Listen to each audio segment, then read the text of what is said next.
the second thing is the little short presentation I wanted to go over today came about because I was contacted by a lawyer in Australia, whose name I don't remember. And like everybody probably knows about, there's a number of lawsuits happening all over the world. There's some big ones and some little ones, and this one has to do with the situation in Australia. And this lawyer, and I think his team of lawyers, were asking questions of the lead virologist in Australia and trying to basically question whether there is justification for all the government measures and lockdowns, et cetera, similar to the other kind of lawsuits that I'm sure you've heard about. And so he wanted my help in trying to understand the science of virology, and particularly a paper that was lead authored by a guy named Leon Calley, who's apparently one of the most well-known virologists in Australia. I didn't know there was well-known virologists in Australia, but apparently there is. And this was a very important paper. I'm not sure, it was published March 9th, 2020. And I'm not sure where it was published. I don't really see it here. The title of the paper is The Isolation and Rapid Sharing of the 2019 novel coronavirus, SARS-CoV-2, from the first patient diagnosed with COVID-19 in Australia. And I think the first thing to say is this is a very important paper in the whole evolution of COVID-19 and SARS-CoV-2. And I'm not sure about this, but I think this was certain to describe the first isolation and sequencing of SARS-CoV-2 in Australia. And it might have been the first isolation and sequencing of the SARS-CoV-2 virus outside of China. I'm not sure about that, but I think it was, which would make this a very important paper. And so it was obvious from reading the questions that the lawyer sent to this virologist that he had clearly understood a lot of the issues, but he wanted some help with some of them. So he sent me this paper, which I hadn't seen before, and then we spent a half an hour going over it. Now, there was two sections in this paper which really stood out, and I wanted to go over them. So the first one, which is on page 3 of the paper, under the section called Growth, Visualization, and Global Sharing of the SARS-CoV-2 Virus. And I'm going to read the quote from the paper. Electron micrographs of section Vero H-SLAM cells showed cytoplasmic membrane-bound vesicles containing coronavirus particles. And then they said, see box 5B. Following several attempts to recover virions with the characteristic fringe of the surface spike proteins, it was found that adding trypsin to the cell culture medium immediately improved virion morphology. Virion, I believe, means a single virus. So that was a mouthful, and I'm sure most people probably didn't fully understand that. So let me dissect this a little bit. So the first thing is, when they're talking about isolation and characterization, this is exactly the way that I've described it many, many, many times before. These were all done on Vero, i.e. monkey kidney cell cultures, and they never actually isolated anything. But the important point here is they said that they looked at the results of this culture from the Vero cells, and they found little vesicles, and they said they contained coronavirus particles, but the viruses did not look like the normal coronaviruses that we are used to seeing. In other words, they didn't have the spike protein on it. And then, quote, it was found that adding trypsin to the cell culture immediately improved the morphology, meaning the appearance of the virus. Let me translate that even a little more. In other words, they looked through the cell culture and they didn't see any particles with the spike protein. So they added trypsin, which, as you probably know, is a pancreatic enzyme whose function is to digest proteins, which is what the outer coating of a virus is supposedly made out of. So this outer coating of the virus was digested by the trypsin, which then, quote, improved the appearance of the virus. In other words, it was only then that they could see the spike proteins, which immediately would make anybody think that the only reason you could see the spike proteins is because they dissolved the proteins around the coating, which would naturally leave little spiky things protruding out from the membrane. Now, to make this even more clear, the analogy that I would use is, let's say you went to a pit or some container, and it had different size pieces of plywood, right? So there's square ones and rectangle ones and round ones. And so you're looking for a star-shaped one. In other words, the star-shaped one would be the SARS-CoV-2 virus with the spike protein.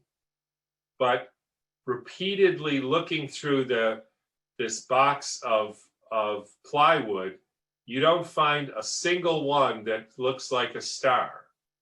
So, of course, you call your carpenter friend and he comes over with his saw and saws out pieces of the exterior of one of the circular plywood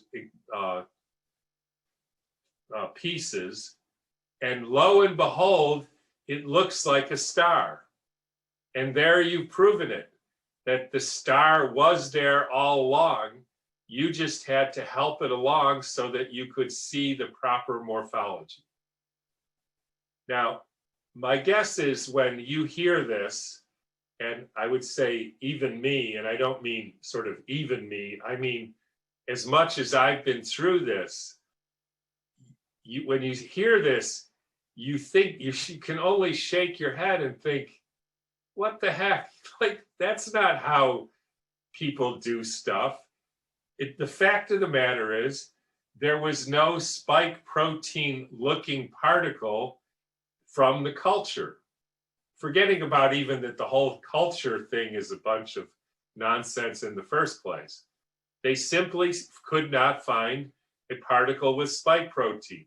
So they cut away some of the edges, leaving naturally protein, spikes protruding from the wall. And they said, there it is, the spike protein. If that isn't the wackiest way of thinking I've ever seen, then maybe the next one in this article will be even wackier. So the next section of the article is called the phylogenetic analysis. That means sort of the natural history of the virus. And so again, a virus is a genome, in this case, supposedly RNA, packaged up in a protein. The genome is approximately 30,000 base pairs long. A base pair is like a letter. So it's like saying a book is 30,000 letters long. And the whole trick for virologists, if they find the genome, they essentially say they found the virus. So they're looking for this 30,000 letter or nucleotide piece of a genome. And so here's what they said, quote, phylogenetic analysis indicated that the genome sequence of R isolate exhibited greater than a 99.99% sequence identity with other publicly available SARS-CoV-2 genomes.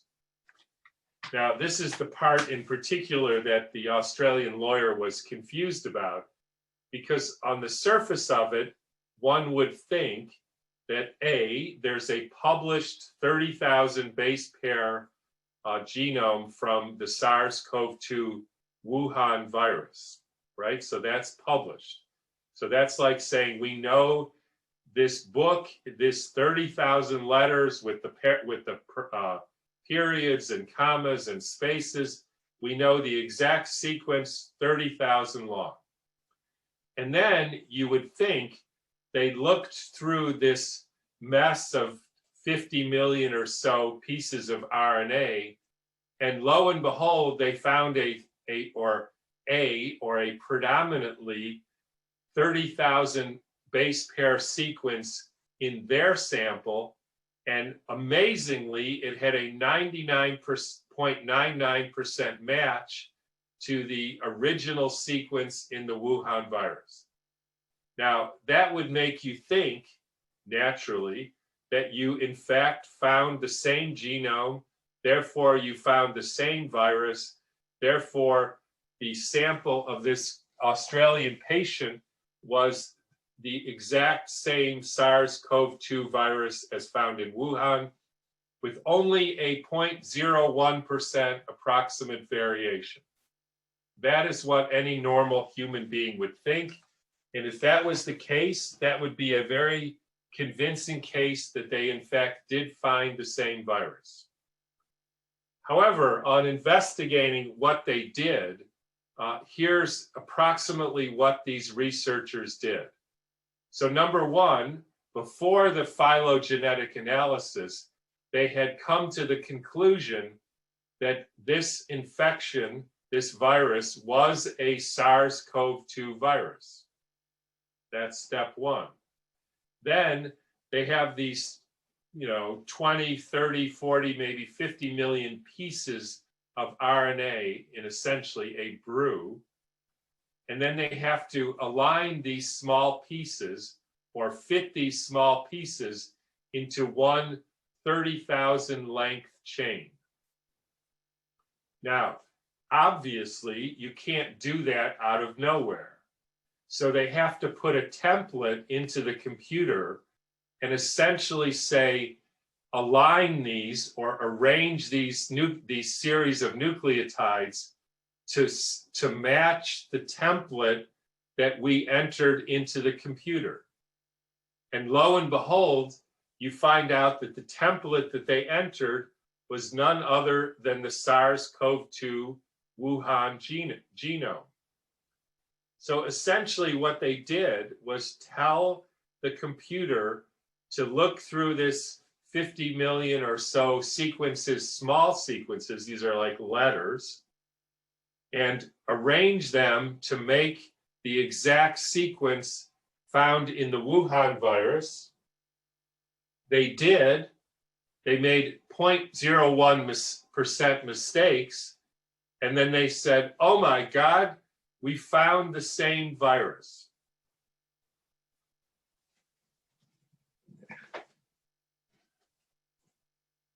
Now, let's let that sit for a minute. So here's an analogy to help you.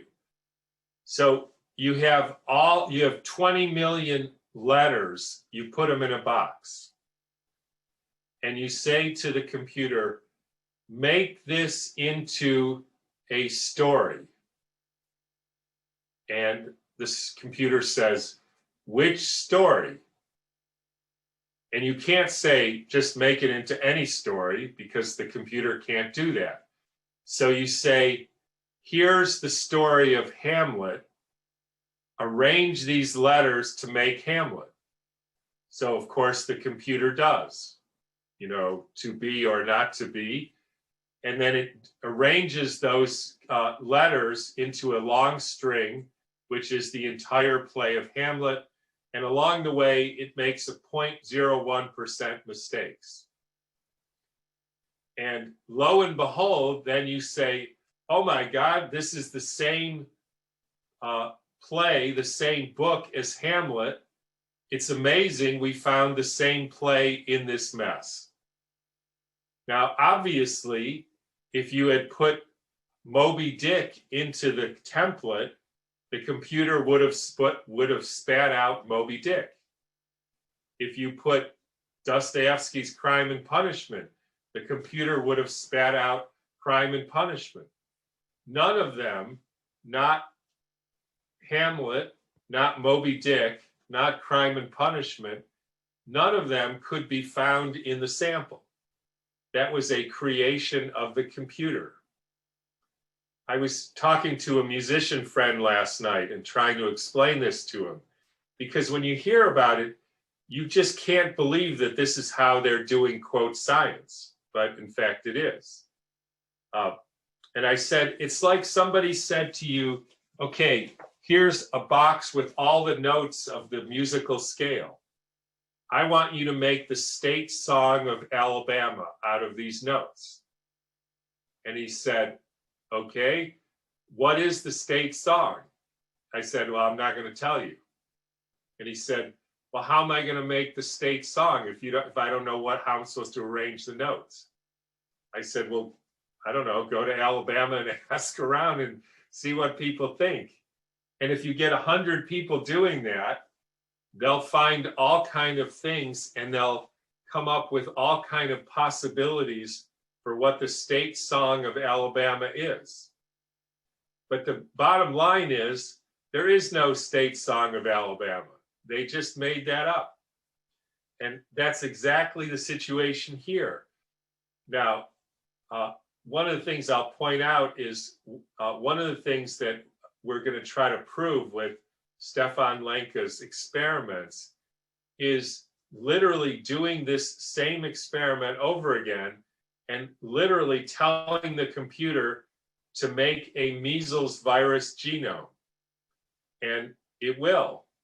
And then we'll tell it to make an Ebola virus genome. And it will. And then they'll say, oh my God, we have a 99.8% match with Ebola virus. You have Ebola virus. Now, if you ask these researchers, and apparently that's what's going to happen, they're going to be deposed and have to answer for this. My guess is the answer they'll give is, well, we already knew it was a COVID-19 case because we found the coronavirus with the spike proteins. Right, except only when you cut away the outside part. But that's their justification for using the SARS-CoV-2 genome as the template. And if that isn't crazy, then I don't know what is. So now, just to finish that, the variants come, at least partly, there's a number of ways they create variants or the theory of variants. But if you put in Hamlet and you tell the computer to arrange these letters exactly like Hamlet, every once in a while the computer will make a mistake and you'll get an alignment error, which is then called a mutation.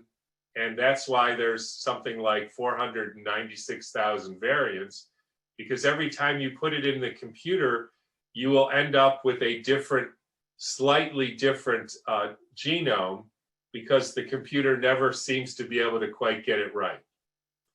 There's other ways they come up with the variants, but that's the main one.